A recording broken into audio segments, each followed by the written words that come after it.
3 News Now Web Extra. When you first heard about what happened in Texas, what was your reaction? When I first heard about what happened, honestly, I went back to when we had a shooting here in Millard. I was not in Millard South, I was at Millard West, but every building in the district went to a code red, and we all kind of had to go through that thought process that every teacher has of, is this the moment where I have to choose between going home and protecting kids? And so that was 11 years ago. There's obviously been a long, horrifying list of schools that have dealt with the same thing, and all that kind of comes flooding back, that it's unfortunate that yet another community has to deal with the same kind of tragedy. And being that Millard has had experience with this, unfortunately, and I'm hearing even from teachers who fortunately haven't had experience, is there training? Is there discussions with teachers when they sign up to work in a school district? What are those conversations like within a district? Sadly, at this point, it's fairly commonplace, meaning there's not concerns about training because we do train. We do our drills regularly. All staff and students know what a lockdown is. They know where they're supposed to go. They know what's expected of them. We review those procedures every year. And so a lot of it now just becomes, you take a moment to grieve, and then you force yourself to move on as best you can, because a lot of folks are kind of resigned that nothing's going to change. It's a cycle that's unfortunately going to continue. And how long have you been working in schools? This is my 15th year. So I taught at Millard West for 13 years, and then I've served 2 years as the president of the association. Have these conversations changed over the past 15 years? Have you seen them kind of stay the same? Has it become 15 years? I know we were dealing with this 15 years ago. I don't know if there's any difference now, maybe that we have conversations with teachers now versus 15, 20 years ago. I think when Sandy Hook happened, that really changed how a lot of people felt, because the previous shootings largely involved older kids. And I think there was something that really resonated with folks that, babies were the ones that were taken away from us. And I think that's also why what just happened in Texas really felt even worse than other shootings. And so I think that's brought back a lot of the frustration, but also the hope of maybe this was horrific enough that something will happen. Senator Walz out of the Education Committee released a statement that they're calling for a task force to really kind of look at all facets of what we do in Nebraska. And so if that gives folks some hope, that maybe there will be a time where we don't have to worry about questioning our safety and what if it was our school. Maybe things can be done that can make things better. There's a lot of questions after this happens, and whether it was Texas, Sandy Hook, questions like, why were doors open in the school? Was there a security guard out front? Stuff like that. From someone who's been in the classroom, what is that like? Talk to me about that, because I feel like people don't really understand. Like, it's a school. Kids go to recess. Kids Right. go to lunch. Yep. Yeah, it's hard.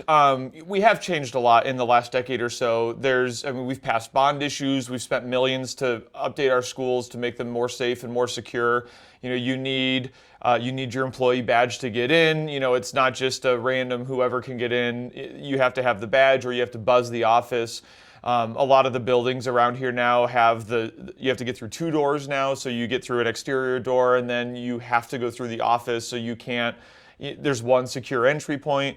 In my classrooms at West, you lock from the interior now, and so you don't even have to go out to the hall with a key. You can just lock from inside the classroom.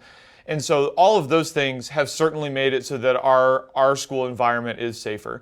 The challenge is that on the day-to-day basis, you have that battle between maintaining your security protocols and just making it so that you can efficiently do what you need to do with everything else. Just letting kids go to the bathroom, and then having to unlock every single time, those kinds of things. And that's hard for teachers, because you don't want to compromise your safety, but at the same time, we're not there to worry about whether we're safe. We're there to worry about serving our kids. And so sometimes those can be at odds, and that's just a hard battle that you have to remind yourself it's important to deal with. So Let's talk about arming teachers. yeah.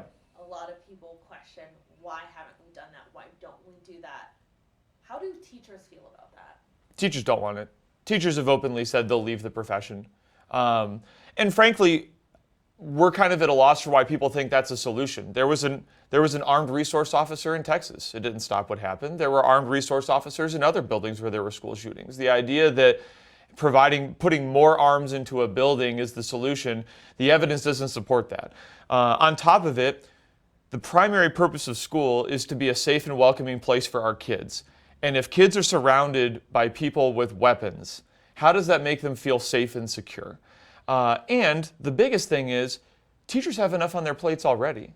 And you want to add that on top of everything else that we're struggling with right now, especially in the years following the pandemic, as we try and support kids' social and emotional needs, get them academically where they need to be. We're not trained for that. We don't have the time to be trained for that. And again, the most common feedback I've heard from teachers whenever that comes up is they will leave. They will quit the profession.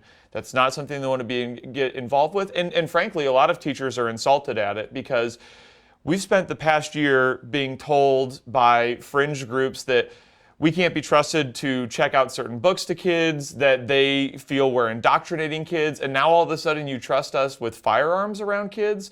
It seems incredibly self-serving and just a chance for people. They don't genuinely want that. They just want to deflect from the gun control debate, and they want to try and put even more burdens on our teachers. I mean, you'll get pretty strong reactions from teachers if that comes up with them. And let's just say it does happen, and I hope to God it doesn't. But we were talking in the newsroom, like, is that actually even a realistic solution? Because I would assume if the federal requirement would be, if there were to be a gun in the classroom, it would have to be locked in a safe where the kids can't get it. Right. Would there even be a chance, like, it would help in any case? I can't imagine a single circumstance where it would be helpful for a number of reasons. Some that you just mentioned, that could I even get to it in time? And if there's not a safe storage requirement, that adds a whole additional level of concern to the idea that you have a number of armed staff in the buildings. Statistically, and what just happened in Texas is kind of the anomaly. Statistically, most school shootings are over pretty fast. And so the idea that you would be able to rapidly get a weapon and then use it in a way to defend, it doesn't play out the way people think. And the other problem with this is I think people mentally assume like a high school teacher would be. You want a kindergarten teacher to be armed? I mean, at all grade levels, it just doesn't make sense. And logistically, there's so many challenges. And I go back to, who's going to pay for this? We're struggling to fully fund our schools as is, and you're going to add the purchasing of the weapon, the training requirements. You're going to have to bring people in who are experts to train staff. My district is losing another $400,000 in state aid next year. I don't know where they think the resources are going to come for this. And so, yeah, there's so many reasons why it is a completely non-starter idea that shouldn't even be considered, frankly. And candidly, the people that discuss it have no background in education. They don't have a frame of reference. They don't get the reality of school. And so it may seem like a good idea in their head, but it has no merit as far as schools are concerned. That was actually going to be my next question, the kind of payment. At the beginning of the school year, I talked to so many teachers who said, I can't pay for school supplies. Right.